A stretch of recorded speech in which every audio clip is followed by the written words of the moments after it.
welcome to the Promoted Podcast. I'm your host, Felicity Fury, co-founder of We Aspire, speaker and engineer, and I'm joined by fellow speaker and engineer Renee Wooten, who is oh gosh, I forgot your title, Renee, just doing amazing things at LanzaJet. We'll just call it that. Kicking goals, traveling the world. I'm going to say Wanya because I'm on Gubby Gubby country today. Where are you calling in from, Renee?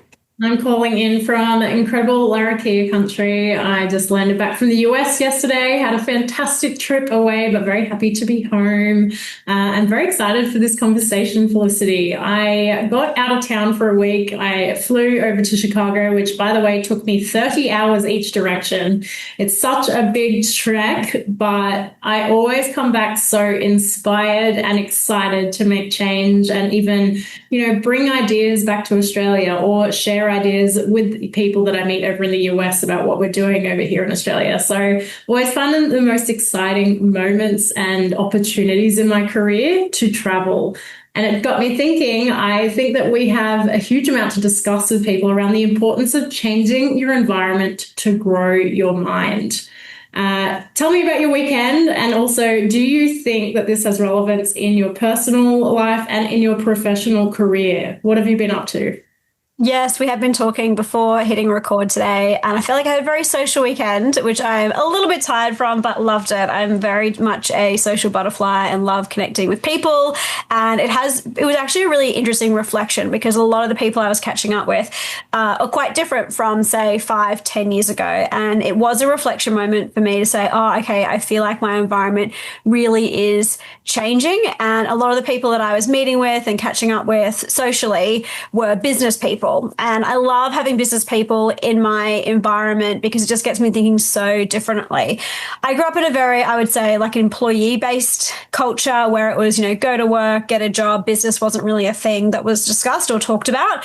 And I think this is also quite a generational thing. And it's something that's been front of mind for me recently because we're hearing a lot about millennials in the workforce. A lot of millennials are in that phase of buying their first home, saving money, having families. There's a lot going on, and you're probably navigating leadership roles as well. So I think a lot of that, strategy that boomers had isn't very effective in the world and our work today. So yeah, for me personally, I had a great weekend catching up and socializing with people, and it was a very interesting reflection that my environment has changed a lot. And I think it can have you, like you said, Renee, grow your mind as well, have new ideas, change your perspective. So while I didn't go to Chicago, it was my local neighborhood of business people on the Sunshine Coast. I still really got to expand and grow my mind and think of things. Like it can be like one line, like the lady who hosted this dinner party, she said to me, one line, like 6 months ago around how she said, I didn't agree with her at first. It was, don't make your business your passion. And I was like, whoa, my business is my passion. What is she talking about? What she meant by that was if you get really hooked in your passion, it can be hard to see how do you make the business function and optimize your business to be effective, to generate the revenue, to grow it. And how do you have that outside perspective where you're not really attached to that passion and outcome? So that was a big game changer for me. So I loved going to dinner at her house and saying, thank you for that. Just like one sentence that helped me shift my perspective and actually had our business have a bigger impact because I was able to change my thinking on it.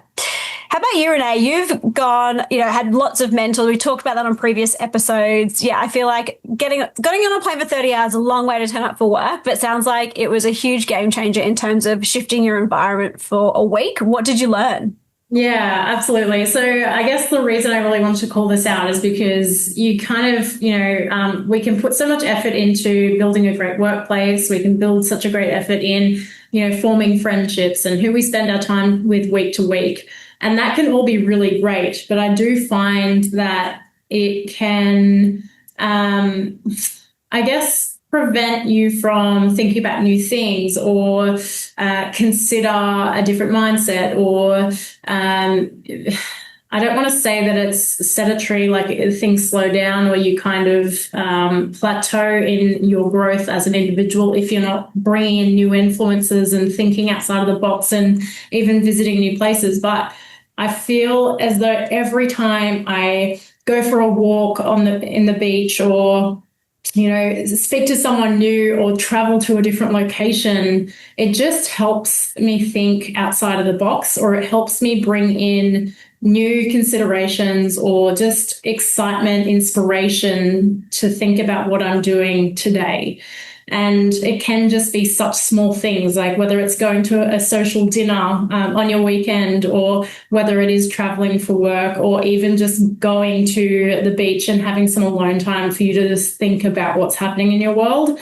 There's just so many opportunities if you can just change your environment. If I think about that on a day-to-day basis, let's say you do your 8 hours in the office, then you go home, you go and have dinner, you go to bed, and you do that on repeat week to week.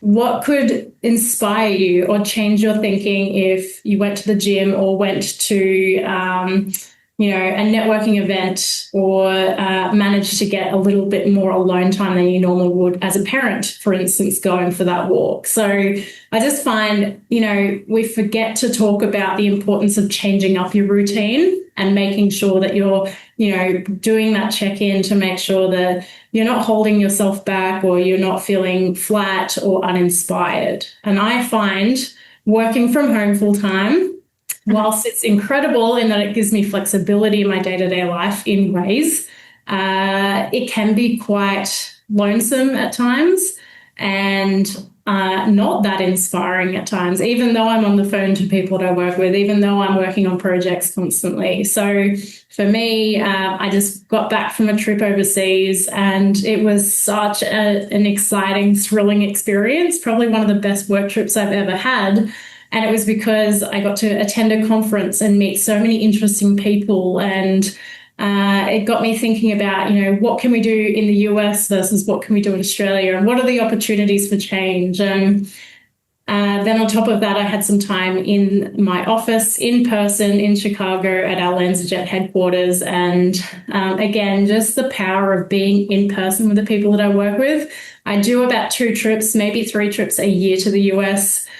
So very small amount of time in person with the people that I work with daily. And so, just building those relationships, going out for dinner, and, hearing about what they're up to outside of their work environment is so important for building those relationships, and just, helping you make connections or be inspired about other things that you're also seeking in your work or your personal life. So yeah, that's kind of the call out here, is like change your environment, grow your mind. And I think that has just been a really important reminder this trip, that, the impact that can have on the ideas that you chase, or the business that you run, or, how you spend your time. So, yeah.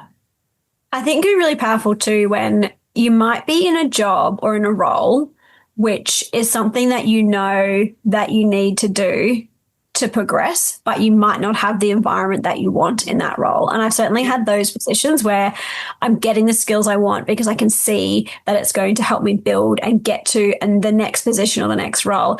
And it can be really tricky. So I think, if you're listening to this going, my environment isn't that great at work, but I know I need to be here, which for me, as I said, has been the case a lot in my career. It can be helpful to have those outside reflection points or those outside mentors. And I think there are, small things that you can do in that work environment to change it. One rule that I implemented was not to gossip with my colleagues. And that, I think, that's an important value for me, and a tricky one, because in some positions I've said to people, hey, I please don't gossip about other work colleagues with me. I'm not going to engage in that conversation. And first of all, that can be really tricky to say because you're, putting yourself out there. And the other bit that I found was I didn't get invited to things socially as much. And that's kind of like the cost and the payoff. It actually was great because I was like, I don't have to feel bad in these conversations, and it's not aligned to my personal values. I did have to work harder to build relationships with people at work, whether it was having one-on-one lunches with people or, doing things like that had me build those relationships because I wasn't getting access to that socially. But it did get to a point where, and I'm a human being, I have slip-ups, I mentioned something about something, some drama, bigger company-wide, and my colleague said, I think that's gossip. And I was like, that's actually amazing that she remembered that was my boundary that I set. So the environment is it can be almost like it's like the water that you swim in. You almost don't even notice that Yes. culture that you have sometimes. And I'm learning a lot about myself in terms of the workplaces I have been in have often been quite negative. So I often don't notice when it is a toxic work environment just because I got so used to that kind of, oh, that's just how work is. Yes. There's often things I actively have to go, that's not okay with me. Okay, I do have the power to change it. It's going to take some courage and some effort to do that. And it can be actively standing up for it. And then, like I said, sometimes I've just gone to outside sources and gotten, I feel like the juice from somewhere else. Like if I'm in a role and I'm not really learning that much, then I might go to a mentor and go, hey, I really want to up my learning. Can you help me this while I kind of get through this position that I need to? So if your environment's great, if it's not great, I think there's still things you can do about it to achieve those career goals as well. What do you think, Renee? Yeah, I love that example around like the environment is sometimes a culture that you don't really realize has kind of like become the norm for you. And so just having that perspective to step away and realize that, you know, other businesses run differently or other people speak about different things. And that can really, you know, influence whether it's gossip at work or whether it's, you know, starting a business or trying to get access to a group of people to mentor you, or like there's just so many different examples, quite small, medium, large, in terms of the influence that it can make in your life to really gaining perspective, skills, or influence that you want to achieve. So first thing I would probably say is have a think about what do you want to change in your environment today to grow your mindset. A great example for me that I actually just took on board recently was a colleague of mine.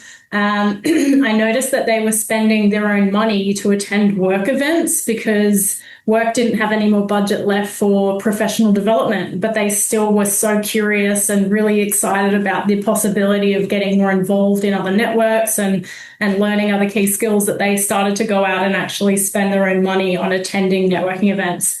And I thought about that for a moment and I was like, well, that's incredible because as we know, Felicity, the power of expanding your environment is that opportunities, career growth, again, just all the things that we've been talking about, like the growth in your mindset can be such an inspiring instigator that, I don't know, just influences so much change in your life. So I think it cannot be undervalued how changing your environment can just lead to so many incredible opportunities.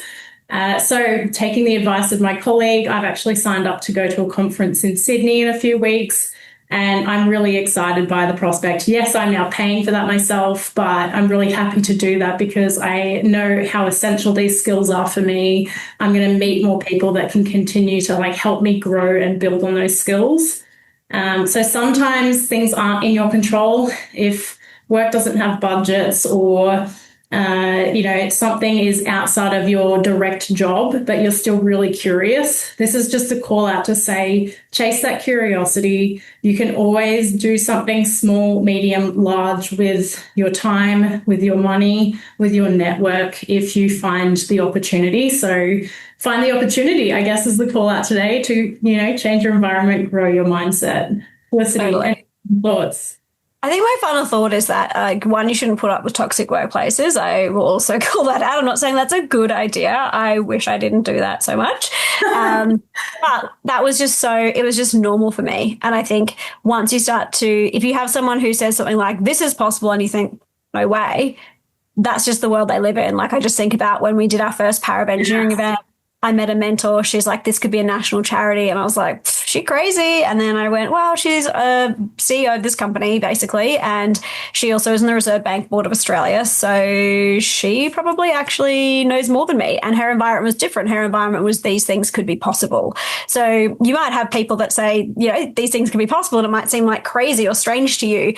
They're just from different environments. And like neither one is good or bad. It's just different. So I think if you do have goals and you do want to change where you're at, this is something that is a really powerful accelerator to do that.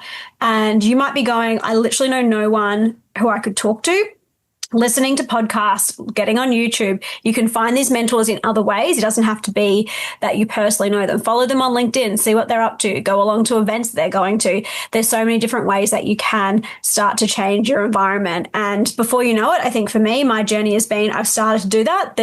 I've worked with a lot of CEOs and amazing people like that who've been my mentor, where their world is, oh, well, all these things can happen. That's just very normal. And I've adopted that mindset. And now looking back, it's interesting to talk to people who might be in that toxic workplace or who are in that rut and think, oh, that's just not possible for me. And oh, wow, my mindset has actually changed slowly over time. And I think it's much easier to see that looking back. So yeah, I'd really encourage people, if you are not where you want to be, or it's not feeling like the place for you, then who is someone who you could have a conversation with that is different from the environment that you're in, and see what change could be possible. Woo, I love it. It's so exciting and such a simple tool. We wish you all the best. Have a great week, and we hope you find the thing that inspires you to make change and grow your mindset. Thanks so much for today, City. Thanks, Renee. I'll see you in the next episode. Bye for now. Bye for now.